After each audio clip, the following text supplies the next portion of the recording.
The single cylinder 4-stroke 125, 14 brake horsepower, linked brakes, LEDs all around. Liquid cooled, A1 CBT compatible. This thing has 6 gears and it's a really good little runner. I'm going to talk you through it today of how I've found living with it for the past year, and is it something that you may consider?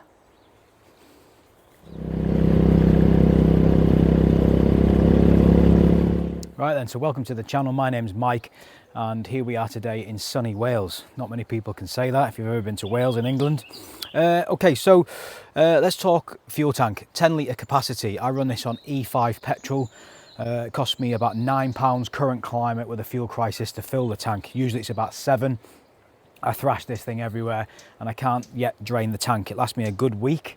So really good on fuel, especially for a learner bike. Yeah, it's a smart little thing. Okay, I'm currently, and I'm not getting any taller, 5'5".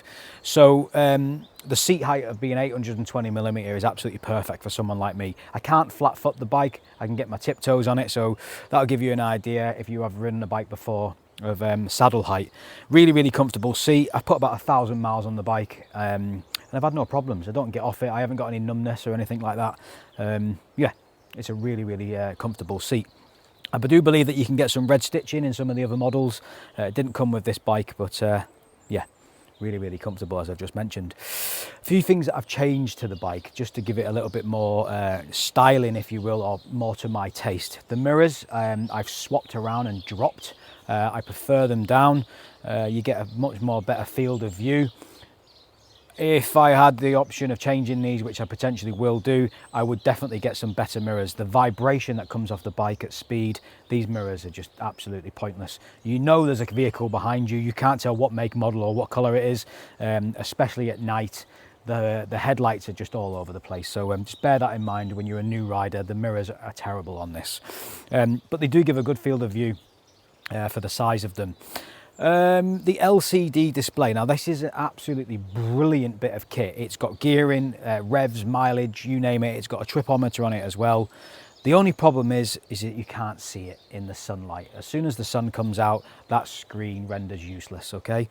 Dull days, which is majority of days in Wales, that thing's absolutely brilliant. Loads of vibrant colours inside it, and it's really easy to navigate. There's no gump or anything like that, so it's digital display. There's no rev counter or anything. It's yeah, it's quite cool.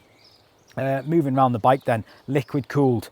This is the difference, I believe, between the 9 and the 14 brake horsepower. The other ones are air cooled, which is quite a nice touch. You need as much power as you can on a 125 learner bike, right? So if you're going to get something, I believe the KTM has a higher horsepower and a higher top speed and various things like that, but it's triple the price, I believe. So yeah, you got to pick your fights, right? The key mount is absolutely wicked. It's not up here in front of you.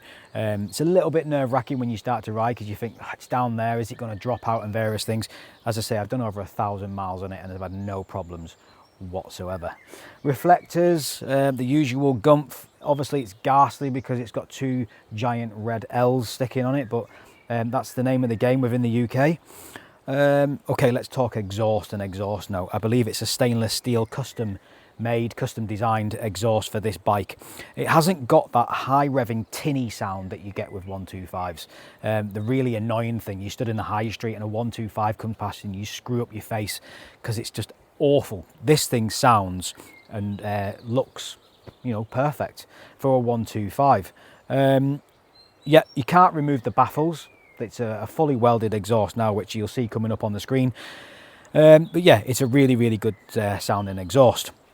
The mud guards on it, or what you call in America the fenders, they're smart as well. I think they're aluminium, or they're brushed aluminium, brushed steel or something. They look absolutely fantastic.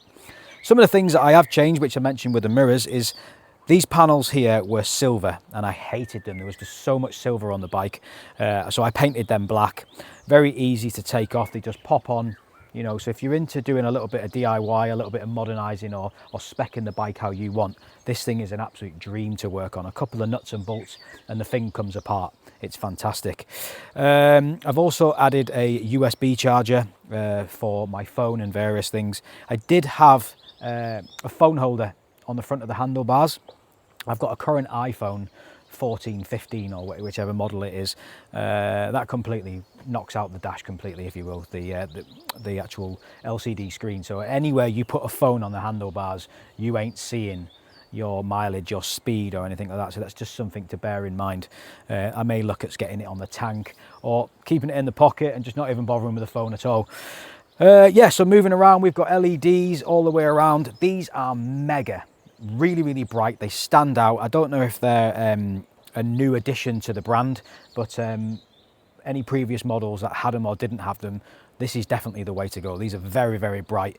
And for some reason, learner drivers on roundabouts and junctions and various things, people just do not care in the car. They can't see them apparently, or as soon as they see an L plate, they just run at them. So given the LEDs all the way around, it stands you out, which is great. They're really, really good at night. What else do we have? Spoked wheels. The wheels are a little bit aggressive. Apparently you can go off-road with them. They're not exactly road tyre, if you will. They're a little bit knobbly, and they do slip a little bit, so bear that in mind in wet conditions. Yeah, there's a few other things. Okay, so it's got a preloaded shock. We're now getting into the specs of the bike where it's like, do we want to start playing around with preloads? So, you know, it's got upside down forks and a rear shock there, which you can change. I'd imagine if you're a little bit chunkier on the heavier weight, you might want to do something with that if the bike sinks too low. But for me, 12 stone, you know, it hasn't moved. As soon as I get on it, it hasn't moved. There's a couple of other things. What have we got on here? You know what? It's a pretty simple machine. It's basic. For the price that you'll pay for this, I didn't buy it brand new, I bought it second hand.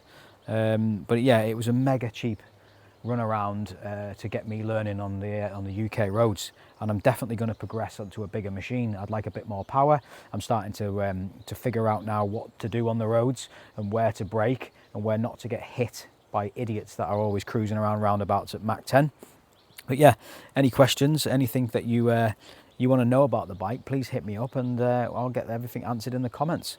I look forward to the next one, guys. Thank you.